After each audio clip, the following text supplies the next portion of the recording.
Yes, people. Hope you are all doing well and welcome. Why is that playing? To another match reaction show on the channel. And today we're back. I thought we are going to talk about the game of the weekend. You know how shocking it was. Let me check if my audio is working.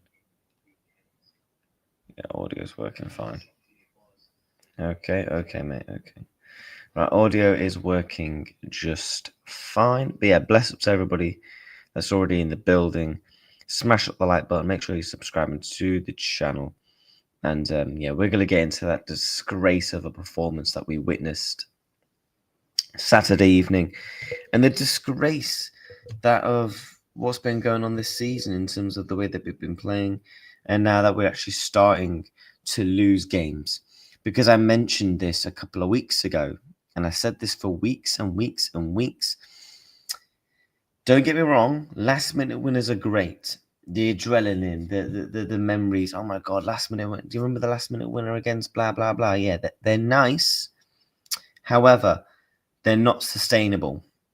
Yes, every once in a while they're good because ultimately you're still picking up points. You're picking up points to the end goal, which is to win the Premier League trophy. And now that luck has ultimately run out.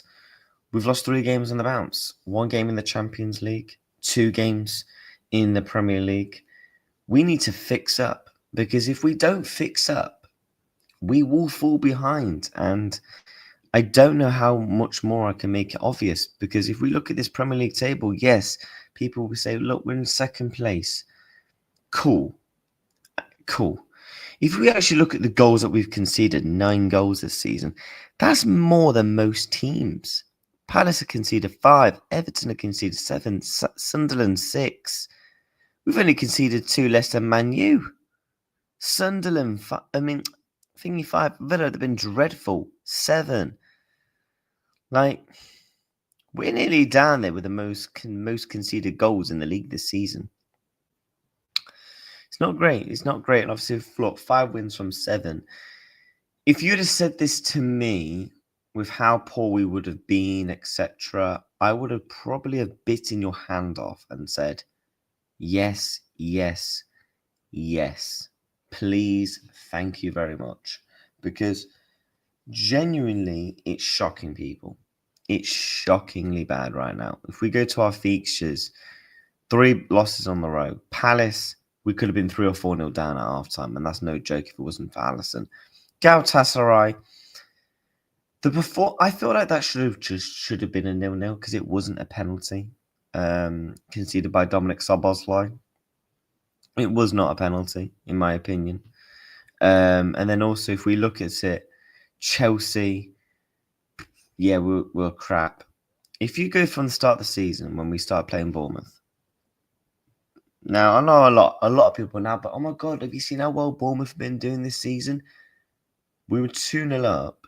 We probably could have lost. We probably should have drawn that game, but we got saved by Mo Salah and Chiesa at the end. Newcastle, literally another minute to go. That's a 2-2 draw. They're down to 10 men, and we bottled a 2-goal lead. Arsenal, they just didn't adventure enough. I feel like if Arsenal maybe have, took the handbrake off, gone for it a little bit more, the result could have potentially been a bit different. But we won 1-0. Cool. Burnley, I feel like, yes, we was the better team, but the performance wasn't great, and we got saved by a dodgy handball towards the end. Atletico Madrid, again, we were 2-0 up. Yes, we were great, but we're 2-0 up, and we managed to get a Virgil van Dijk late winner. Everton, I thought we were okay. 2-1, fair result. Southampton, we were shockingly bad. Let's just move on, because that's Southampton in the Cup. And then obviously 3 losses in a row. If you look at our fixtures from now, let's say look at these fixtures to the end of this page, which is the next bad month. You've got Man United. They're going to come to Anfield with nothing to lose because they're expected to still lose. Frankfurt, that ain't going to be easy. Brentford, you saw how tough they made it for Manchester City. They beat Manchester United. you know, um, you know, they beat Manchester United, so they're going to come with a bit of confidence. Palace, I mean, it seems like we're playing them every flipping week. Aston Villa now picking up a little bit of form, and then obviously Real Madrid and Manchester City. And if you go past the Man City game, I actually think, and I was speaking to someone about this yesterday, if we can get through these games, I know this. I say get through these games. We've got 1, 2, 3, 4, 5, 6, 7 games. If we can actually get through these without damage being taken to us, I actually think we can go on a bit of a run. Because Forest have been crap in the Europa League, they've been crap in the Premier League. We should be beating them.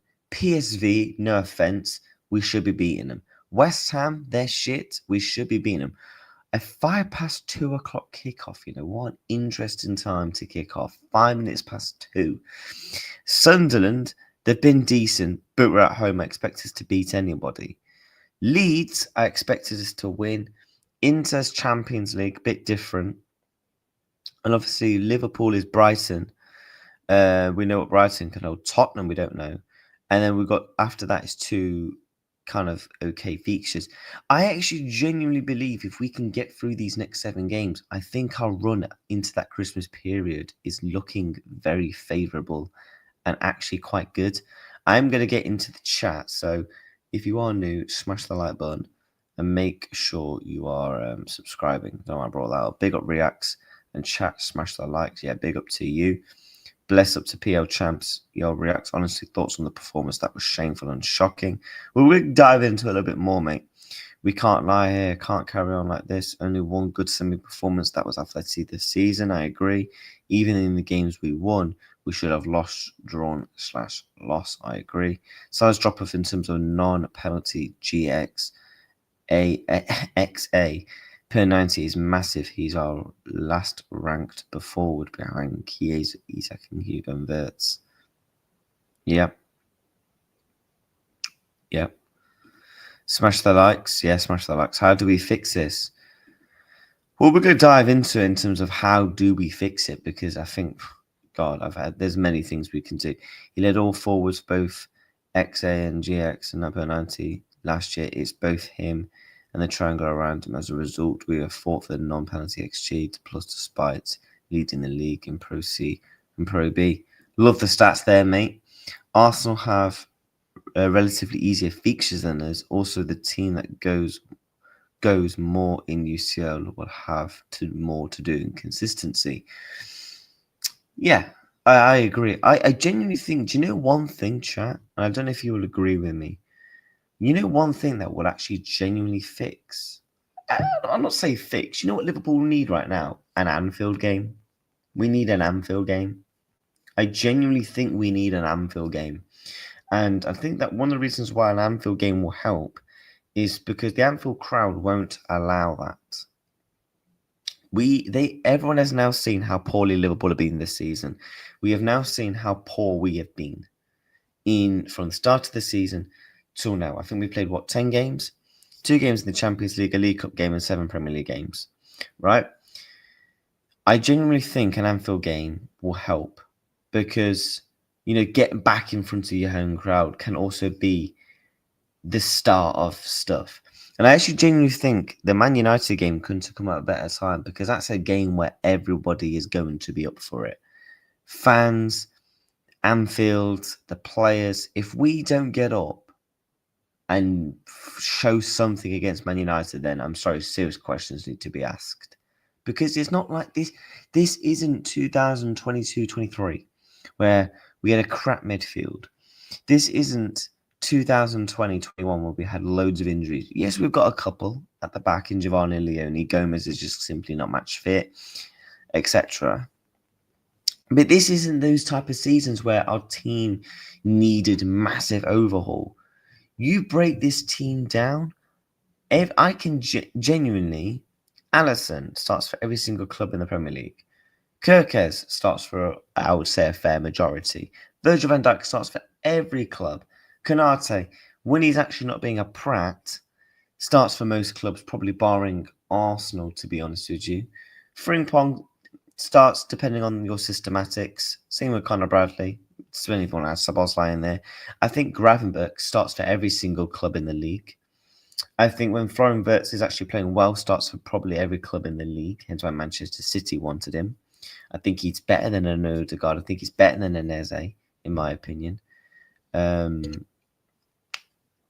know, and then you go to the front three. When Mo Salah's at it, he starts for every club in the Premier League. I think Isak starts for every club in the Premier League, maybe depending on the formation when it comes to Manchester City with Haaland. I think Gakpo starts for a fair majority. This is a good team. This is a team where at the start of the season, we were all ranting and raving. This team is going to go and win the Premier League. This team is going to go and win the quadruple, etc. It is concerning. It is concerning now. Defensively, we are 10th in away giving away. I don't know how we're 10th. We should be bottom. The only undefeated team left in Europe is Bayern Munich. Is that in the top 5 leagues? Big up, React. Big up to Baron, mate. Hope you're well, my guy. Yeah, chat. If you are new to the stream, make sure you hit the like button. Make sure you subscribe to the channel. We've just hit 2,360 subs today. So bless up to everybody for that. Massively appreciated. And yeah, we're going to be live for probably about the next hour. Then I've got to go on Touchline's channel. Yeah, God help me. We're going to go on Touchline's channel.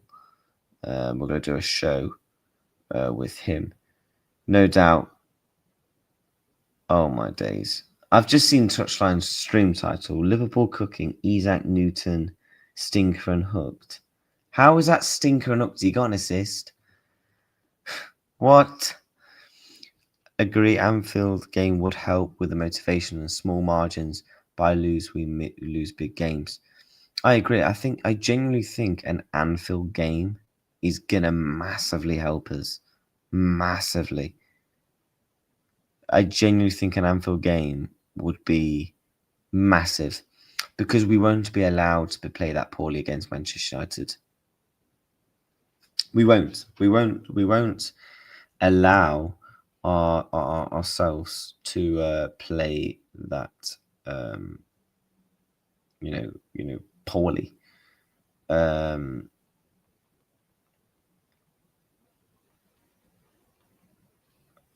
yeah, big up to everyone, man. Big up to everybody. Florian Wirtz should have got 4 or 5 assists in the last 3 games, but our senior players are not finishing their chances. And also the last game, Salah got an easy chance made by Wirtz but couldn't score. I agree, mate. This is why the criticism of Florian Wirtz from a creative standpoint of view, I think, is a bit overrated, because I genuinely think he hasn't played as bad as everybody's thinking. A lot of people, and now I'm not trying to say Florian Wirtz has been absolute player of the season. Oh my God, scintillating, absolutely amazing. I'm not stating that, but what I'm trying to get across is I don't think he's played as bad as everybody thinks. And a lot of people, when they watch football matches, they watch the ball. Now it depends if you're watching at home or if you're watching in the stadium. Let's say if we're watching at home, let's just pretend I've got the Liverpool match on my monitor right now, and you're just watching the ball. You're not actually watching the match. Do you know when people say to you, "Did you watch the football match at the weekend?" How do you actually answer that? Do you answer by, "Yeah, we actually watched it in a proper way, where I was actually watching patterns of play, what players are doing on and off the ball, etc.? Or are you just watching the football?" Because genuinely, you'd be surprised, a lot of people only watch the football. So let's take, for example, Dominic Szoboszlai. Let's just use him as a prime example. Let's say Szoboszlai's got the ball, right, in the final third, right, or in possession or whatever. Look, they're just watching Szoboszlai because he has the ball. And then let's say Szoboszlai passes it to McAllister. Then everyone watches McAllister. They're not actually watching the players. And this is why I've said I don't think Florian Wirtz has been as bad as everyone makes out. because the stuff that he's done off the ball, the runs into the box, the pressing, because in certain games that's actually been quite efficient and quite good. I don't think he's been amazing. I don't. I genuinely don't. I'll give him a season rating of 5 out of 10, and this is an absolute fact. But this comment that he should have had about 4 or 5 assists, and if he does pick up this 4 or 5 assists, pick up an assist in the last game, I feel like the pressure off his shoulders is a lot more relaxed, because I think Florian Wirtz is going through a similar situation to Milos Kerkez, in the senses of their actual overall performances haven't been dog shit. They're trying to impress. You have to think, for a £100 million player, 22-year-old coming to the Premier League, he's going to want to have that bit of an ego about him that wants to impress. He wants to impress the Anfield crowd. He wants to impress people across Europe. He's going to want to do that. And I think Milos Kerkez is definitely going through a similar thing. I think when I'm watching Milos Kerkez, you go back to the Bournemouth game in prime example, where he goes in for that massive stupidity challenge. I think he wanted to do that in thinking, get the Anfield crowd up and alive, and he gets that boost, and everyone thinks, oh my God, like, what a tackle, etc. Do you get what I'm saying? I genuinely think those two in particular, the summer signings, the players that's played this season, are going through a bit of a period where they're wanting to impress people. Of course, Florian Wirtz is not stupid. He has been watching the media. He has been reading the media. He has been reading that people have been saying 009, 008, 007, 00 whatever, right? He's going to want to impress. He's going to want to impress. Do you know what I mean? And I think that's why I've not gone in on him as of much, because I was having a debate with someone on Twitter, and I asked him, how many times do you actually watch the Liverpool game? And he's like, oh, yeah, I watch every game. And I was like, okay. Then I replied back to him and said, do you watch the football or the game? And he was like, what do you mean? I'm like, so do you watch the actual game? As in, so like I just mentioned about the McAllister things. Let's say McAllister's got the ball in the final third. Everybody is watching McAllister, right? What's McAllister going to do? Is he going to play the pass further forward? He's going to play it further back, right? A lot of people just watch the ball. It's actually so frustrating because people don't pick up on other things. What that player does. It's like Dominic Szoboszlai. Dominic Szoboszlai is very underrated. And this is why I go off. He's off the ball work. And a lot of people don't notice that because they only watch the football. And this is why I think some of what Florian Wirtz has done shouldn't go unnoticed. Yes, I think if he costed 20, 30 million quid, nobody would give a fuck. Genuinely, nobody would give a fuck. They'd be like, oh, he cost 20, 30 million, who cares? Blah, blah, blah, blah. Right? It's the fact that he costs us 100 million. They're expecting him to get mad GA.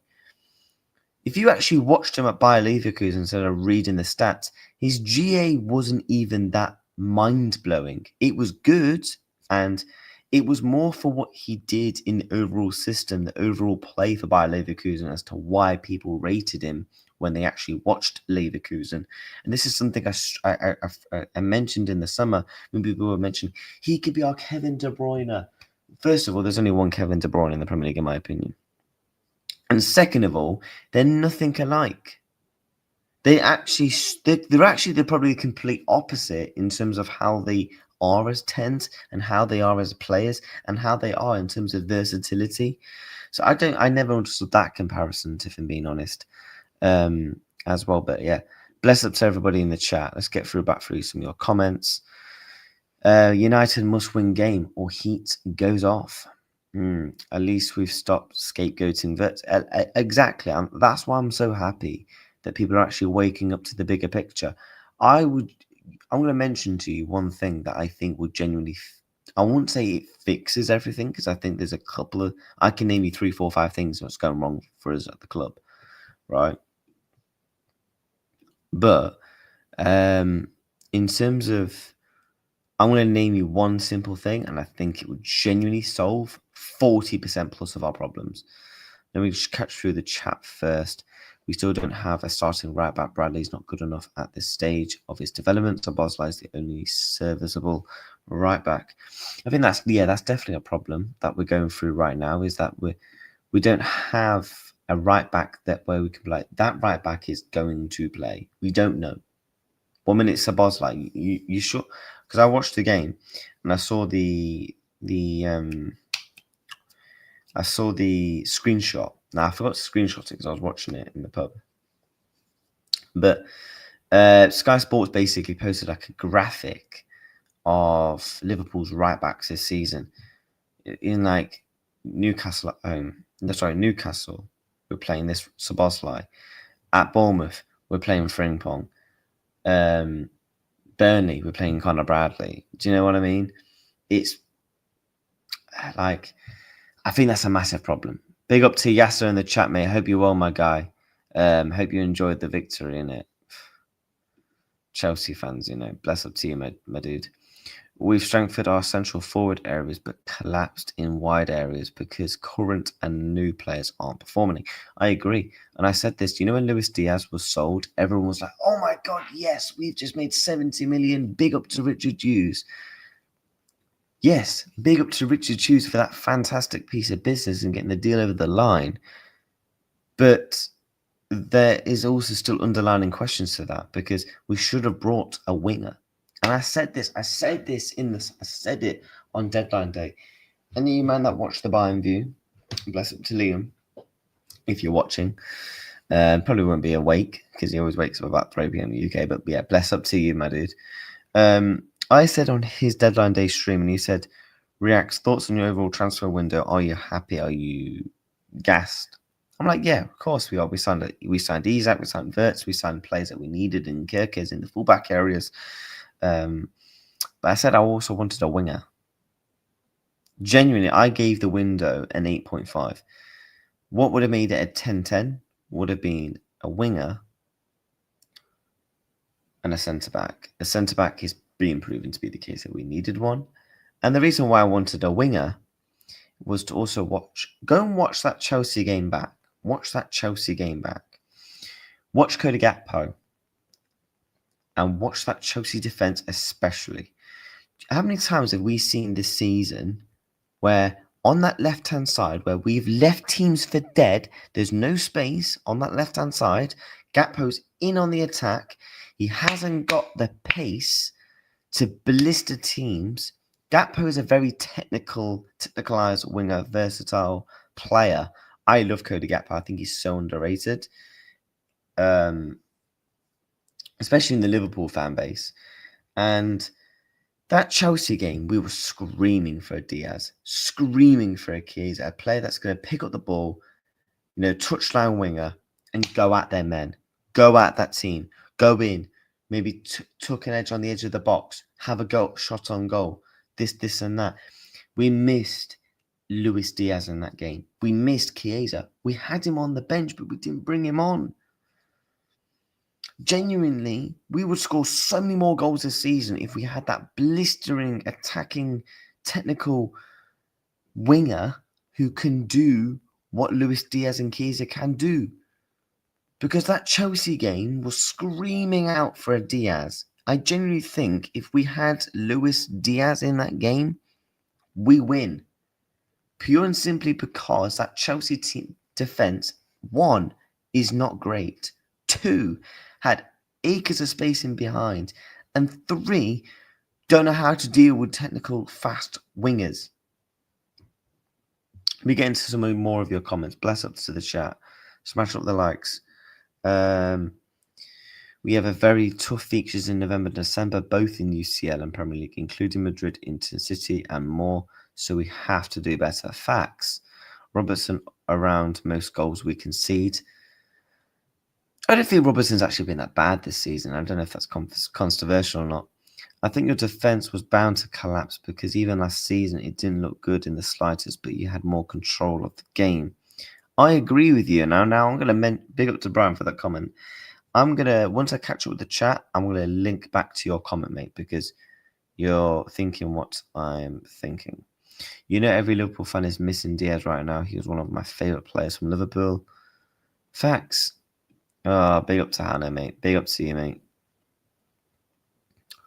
Can we play Isak, Wirtz, Ekitike together and centrally in a front three midfielders. Personally, 3-5-2 more than a 4-2-3-1 without a Salah or Gakpo or two rationale.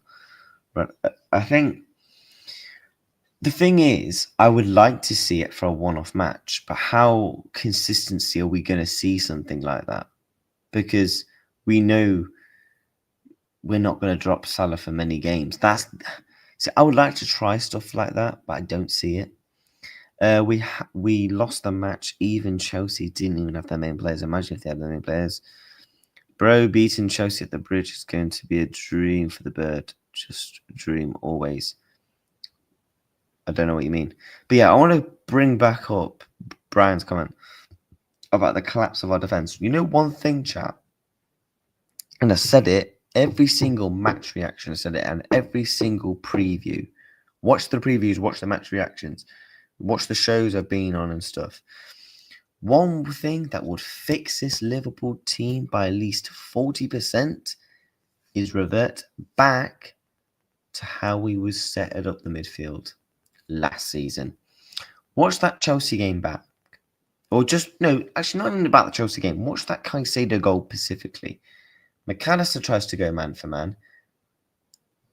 Gravenberch, Szoboszlai, all going man for man. Yeah? They're all going man for man. And when you don't beat your man for man, that's going to leave space in behind. Hence why Caicedo had the run of about 5-10 yards, take the dummy of a touch. The defenders don't have a clue what to do, and he just rifles it into the top corner. I'll be honest, Mamadashvili actually nearly saved it as well.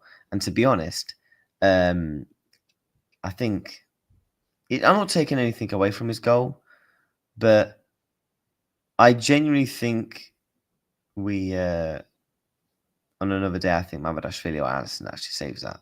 I'm just saying.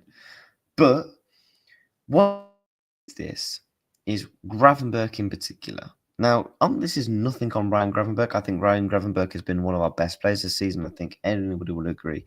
If you ask me my top three players this season, I'm probably going to say Gravenberch, Szoboszlai, and after that, you might have to go with someone like Cody Ekitike. That's my top three.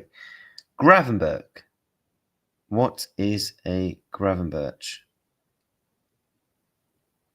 What the fuck?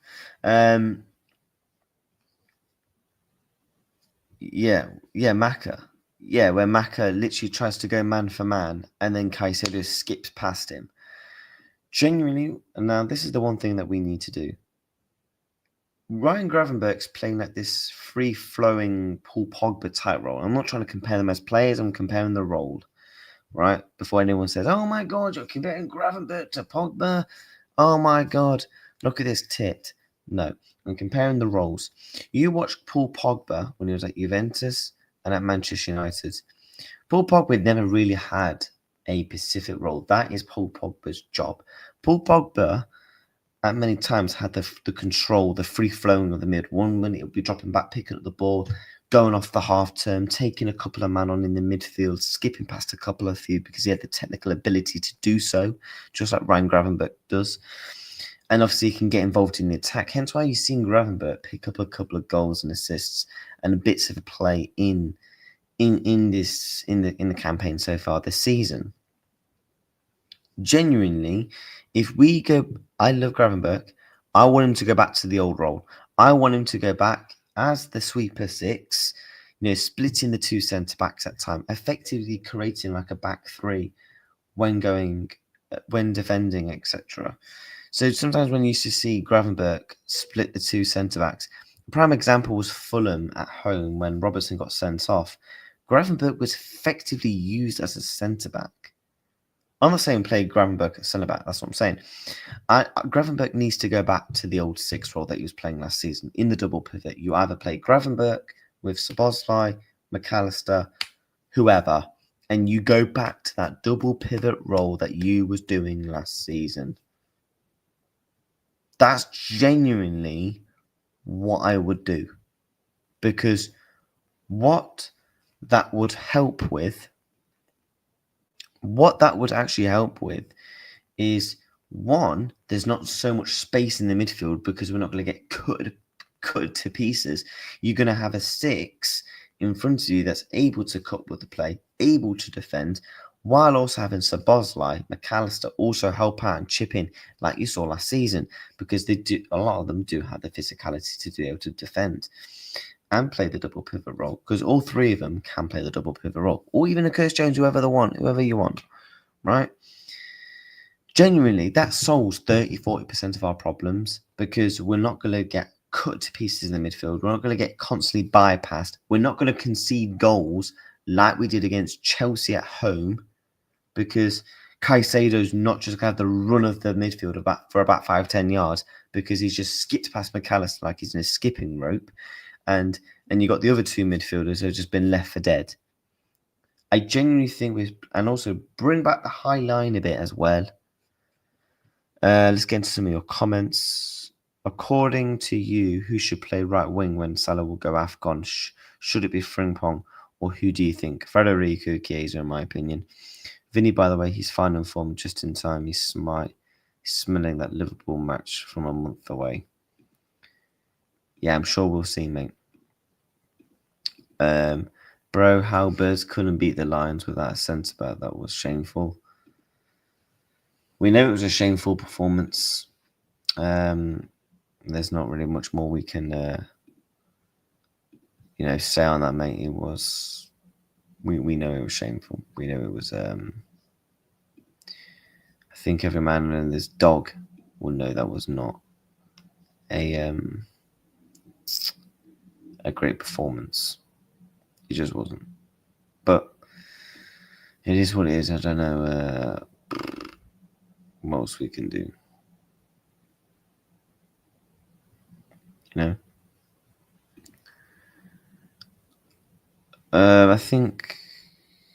I think the problem you have is more of the system thing rather than midfielders. Even though I think someone like a Wharton could completely fix your problem, but it doesn't help when you're forwards. Yeah, the team's massively disconnected. It's like a PlayStation controller.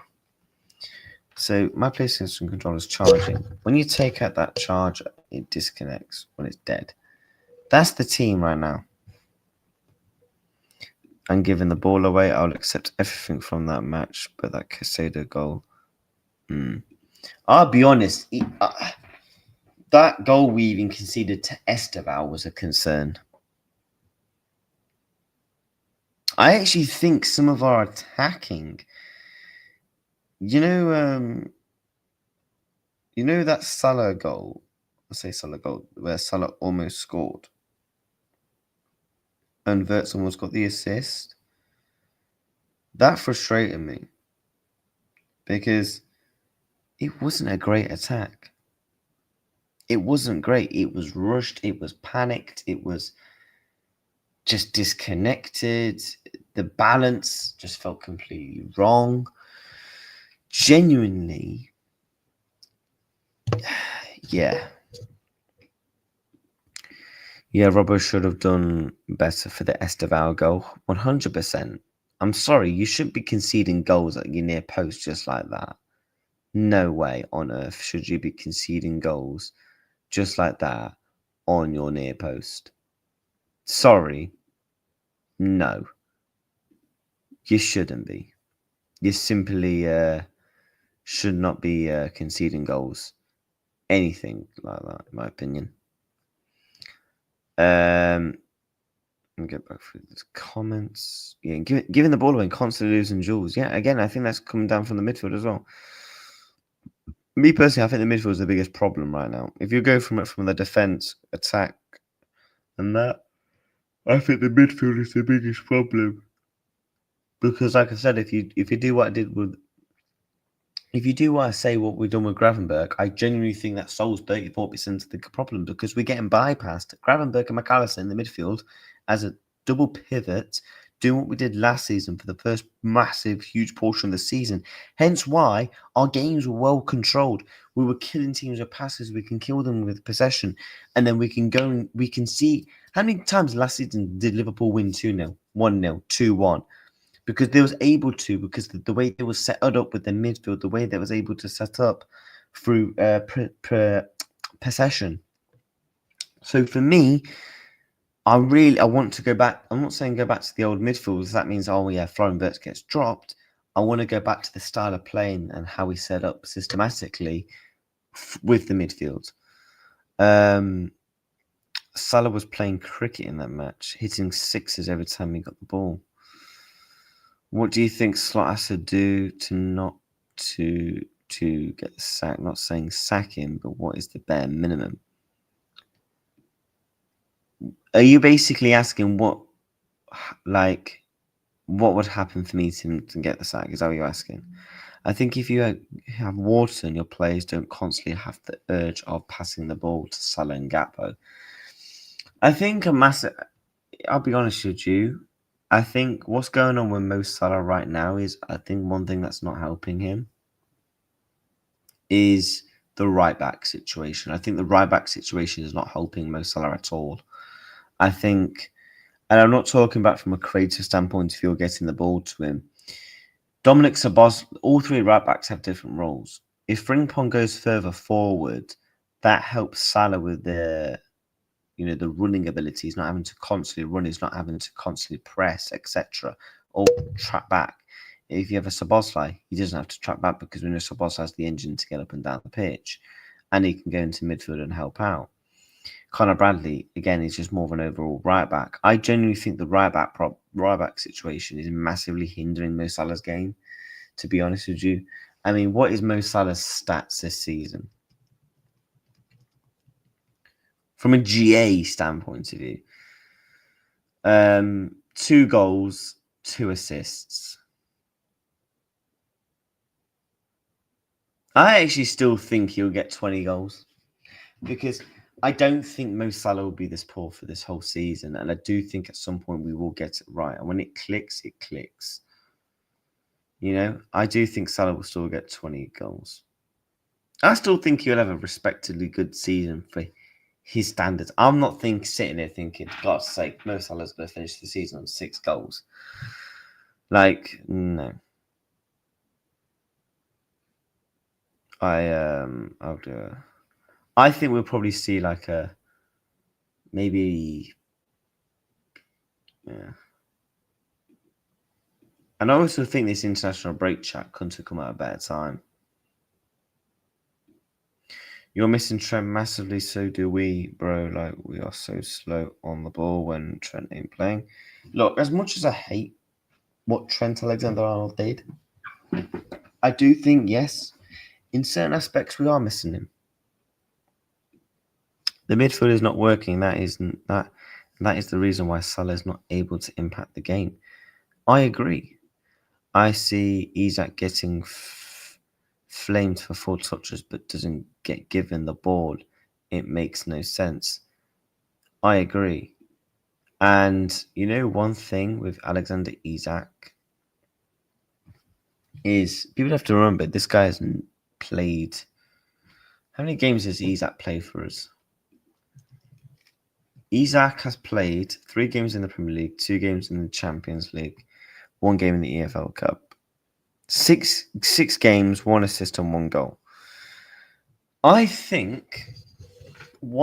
genuinely think we can't judge him until really another 2-3 more games, because he is starting to get better. He is getting better now.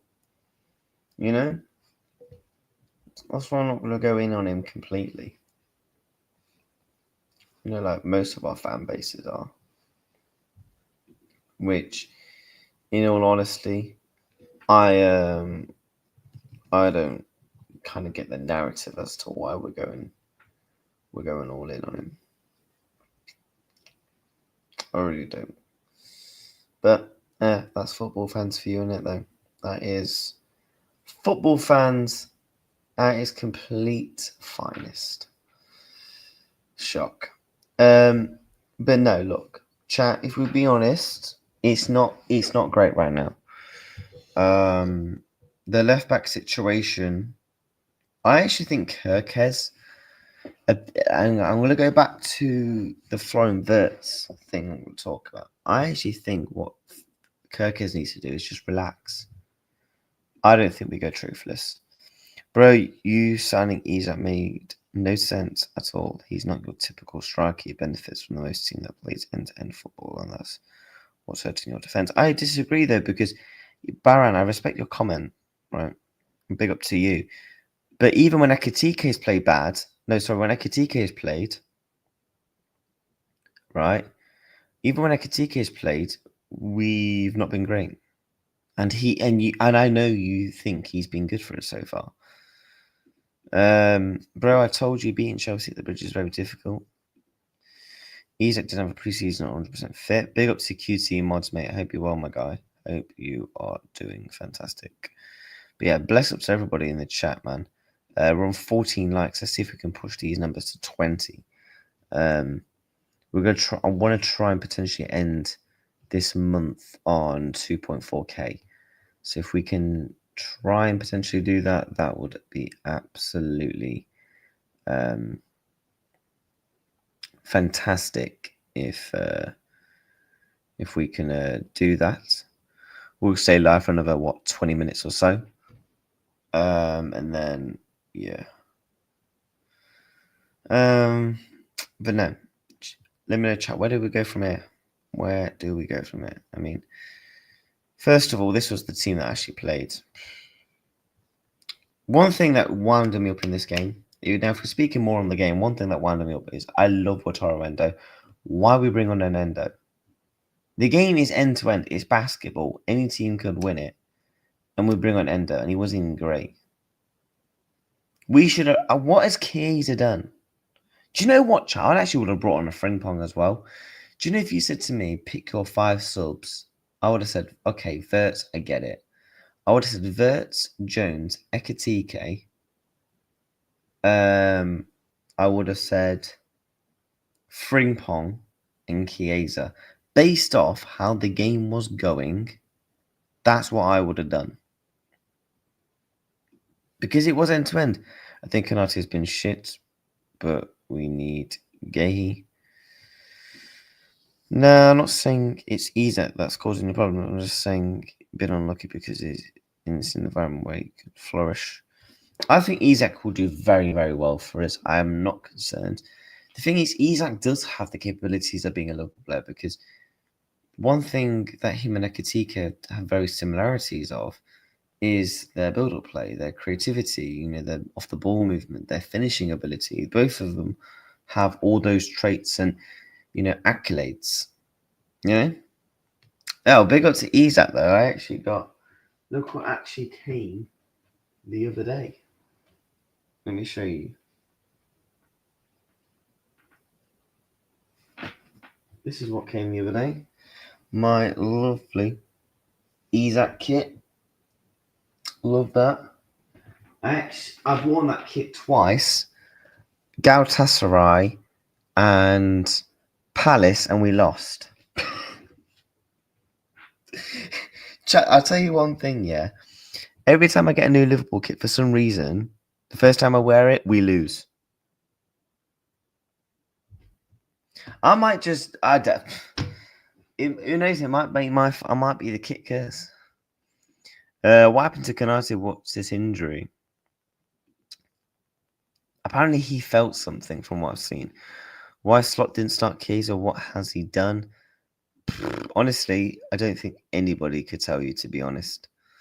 I think we need to go back to the type and not so many new players in the starting team. You should keep him. Do you know if Ibu is the French squad or pulled out with an injury? I've not seen any of that. All I know is Endo is not in the Japan squad. That's all I know from internationals. We have trust in our team and we will come back stronger. Facts. This is... Arne Slot has proven tactically that he can turn it around. He's proven tactically that he can turn this around. And I think the international break is genuinely going to help us. This international break genuinely couldn't have come at a better time. Because I think one thing it does is all the players will go away for international break. So they all get a break from this environment, which sometimes that can help. And it gives Slot more one-on-one time with his coaching staff, the whole team, to actually come up and think, right, how the fuck do we actually fix this?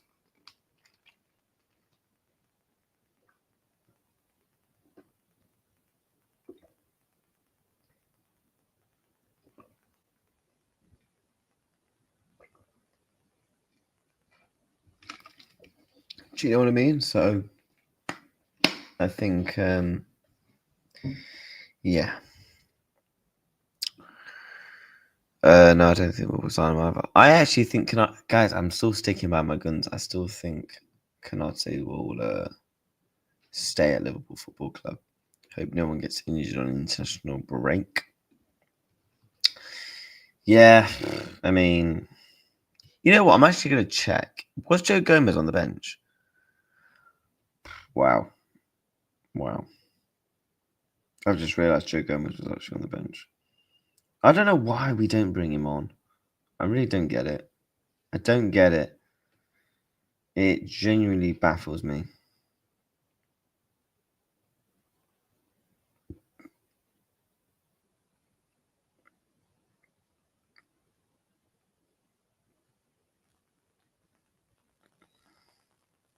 I actually don't think Slot trusts Gomez as well, because otherwise, surely you would utilize him as well. You'd think so.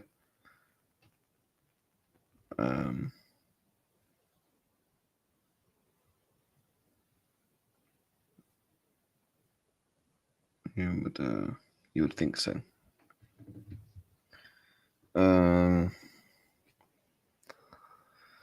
Gomez more game time, yeah. Although he wasn't great in the cup, I don't think he trusts him. In my opinion, I don't think he trusts him. Big up to you, Miss Rodri, mate. Hope you well, my guy. I actually need to message you, Jack, on what do you use more, Instagram or X? Because I was going to message you about something the other day. What do you use more, X or Insta? Oh, because I know I got you on both in it, but Bless Up Reacts. Yeah, big up to you, my guy. Gomez at right back will be a good Timber type player. I don't really want to be seeing Gomez at right back, if I'm being honest. Slot needs to start trusting because his favours is shooting at the joints. Yep. But no, chat, like I said, chat, right? The one, genuinely, what we need, that Man United game, what I want to see is go back to that old midfield style of play where Gravenberch was doing that role, like I explained for about 5-10 minutes. If you are new to the stream, people, rewind the stream. If you are watching back on the replay as well, because I did explain one thing that I actually think would help. And also more of a recognised right back. I feel like Slot right now needs to stick to the right. Go with one right back for 3 games. Whoever that is. If it's Szoboszlai, if it's Frimpong, if it's Bradley. Because I think, again, that's also hindering Mo Salah's game. The thing is, I would love to sign a centre back, but offer splash 6 million on Hoyt and all this is a free agent that the club trusts physically. We won't sign him. Alaba has given us nightmares. Canate seminar. Yeah, I'll message you on X then, mate. He was good under Klopp. Gomez at right back. Smash the likes and subscribe. Yeah, man. Yes, smash them up. Smash them the dep up. But no, look, chat, if we look at our games, look, we spoke about Chelsea. We did a match reaction on it as well. How many game wins? So out of Man U, Frankfurt, Brentford, Palace, Villa. I didn't mean to click that. Let me go back. So up until that Man City game, so that's 1, 2, 3, 4, 5, 6, 7. Is there any more after the international break? Yeah. So up until these are the next set of games for the next international break. How many of those are we going to win? The next, 7 games. How many wins put a number in the chat. How many of those are Liverpool going to win?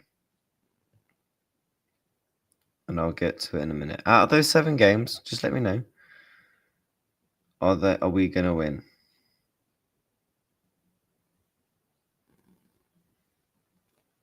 Because I'm very, very intrigued to see what the perception is and what the people think.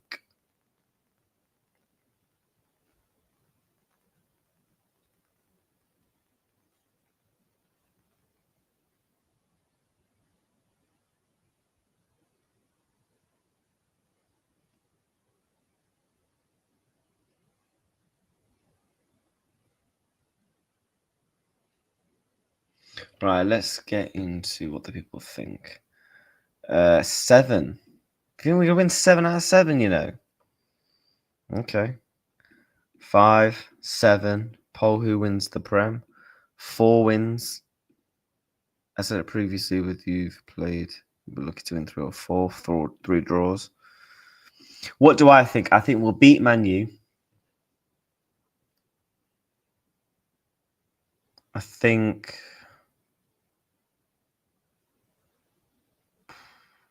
To be honest, we need to win that game in the Champions League because you don't want to fall behind in the stages. So I think we have to beat them. I'll go with us to win the first 3. Palace is a tough one to predict because you got a game 2 days later. And depending on how you've done in those previous 2 games, if you need to pick up a result, you might have to go a bit weak. Palace is a cost of a toin, in my opinion. I won't predict that. I think we're going to win 5 out of 7. And I actually think that's quietly optimistic. I think we draw against Real Madrid. And the Palace game, not too sure. Man City, not too sure. Asked me near at the time. But I think Frankfurt was a terrible trip. You've got Marseille too. Yeah. Yep. Facts. But yeah, Frankfurt away is... Yeah, I mean, if we actually have a look at the Champions League table, this is why that Frankfurt game's massive. And I know it's only been 2 matches. You've still got 6 more games to play. But you've still got Madrid in there. You've still got to go to Marseille away. You've still got Real Madrid to play. Yeah, I get it. We've got our Quarabags and stuff like that. But to be fair with Qarabag, they're up in 6th. They've won 2 from 2. And they've beat Benfica, reasonable side, and Copenhagen. Fair play. So, and obviously we're already we're only a point off the top 8. For me, I don't care as long as we go through. I don't want to do no playoff thing. I don't want no playoffs. Oh God, is playoffs 1 leg or 2 legs? Because I think PSG played Man City. I can't remember. Let me have a look. PSG versus Man City. Was it a 1 leg game? It was a 1 leg game. Oh no, it wasn't. That was match day 7 out of 8. Who did Man City play? Real Madrid. They played Real Madrid in they played Real Madrid, didn't they? Let me have a look. Was it literally a one game tie? 2 legs. Okay. 2 legs. So it is a 2 leg. Thank God, because if we actually got playoffs, it was a 1 game. I'll be fucking shitting myself. Now, yeah, we played Man City. I remember, yeah, because I think, yeah, Bellingham, Vinny, all scored. Mbappe scored as well, so I remember that. 20 likes done. Oh, we won 20 likes. Yo, bless up the chat. Bless up this community, man. Bless up to every single down one of you. And we've just gained 2 extra subscribers. Bless up. Bless up to everyone, man. I think we do make top 8. I mean, look, if we're looking at our fixtures for the Champions League, Let me have a look. Should we have a look at our fixtures? LFC UCL fixtures. So these are the remaining games. Obviously, we lost to Galatasaray, won against Madrid. Frankfurt, Real Madrid, PSV. Oh, the home games, I'm sorry, those two in particular need to be winning. Now, we could have a scenario where we could win the next 5 UCL games. We're set up, feet are comfy because that's what, 18 points, or that's what, 3, 6, 9, 12, 15, plus the 3 we already have, that's 18 points. You're thinking 18 points will see you through. You're thinking, right, feet up, we can rest against Qarabag FK, right? But if it does get to a scenario where we do need to start winning these games, I'm sorry, but these two in particular, I want to see a must win. Then, if we can get a win also within the away games, right, that's 9 points. So I reckon as long as we can win 4 from the remaining 6 or 3 and 2 draws, I think we will be fine. Because if you win 3 and 2 draws, that's 11 points. And then plus the 3 you've got, that's 14. Should we have a look at the Champions League table, what it was last season? What saw you through? 14 points. Oh, God. Actually, maybe no. You might need 16. So you're probably going to need about 15 points. Yeah, most of these teams are picking up 5 wins. I mean, Real Madrid picked up 5 wins and still didn't go through. So I think you do need to be aiming for 5 wins. We need to get 4 wins from our last 6.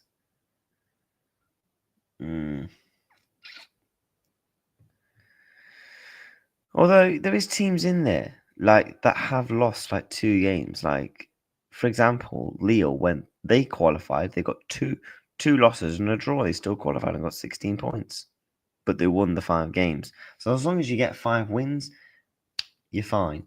No offense, PSV and Qarabag, I want to see must wins. That's on 3 wins. Then your remaining 2, you're probably thinking, man, how lucky. We won every single game barring 1 and then got knocked out. Genuinely, if we can win these 2, that puts you on 3 wins altogether. Then you need to probably win 2 of your last 4. Frankfurt and Marseille are the ones where you're looking at.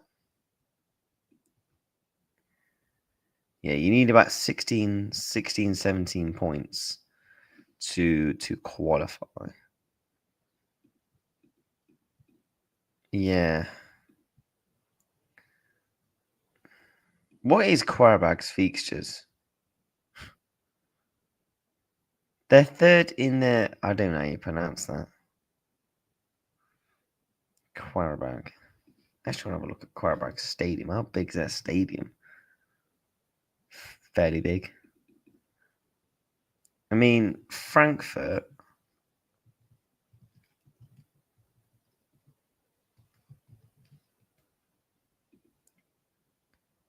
They got slapped against Atletico Madrid. They got slapped. Oh no, sorry, they slapped Galatasaray. So we beat Atletico Madrid, but this team slapped Galatasaray.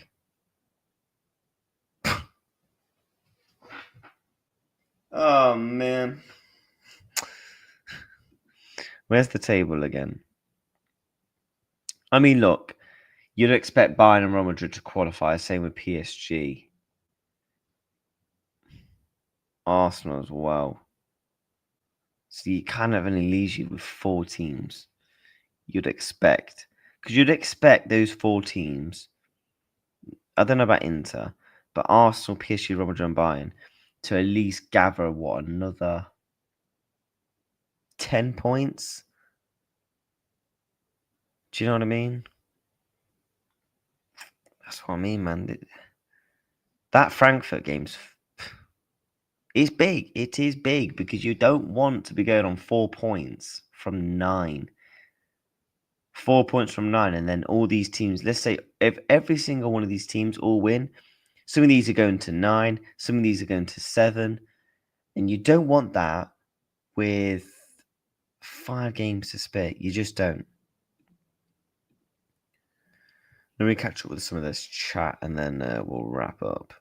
But yeah, bless up for the 20 likes, people, man. Bless up. 20 likes hit. Yeah, you need about that. Who shall we redirect to? Who's going live? Very, very soon.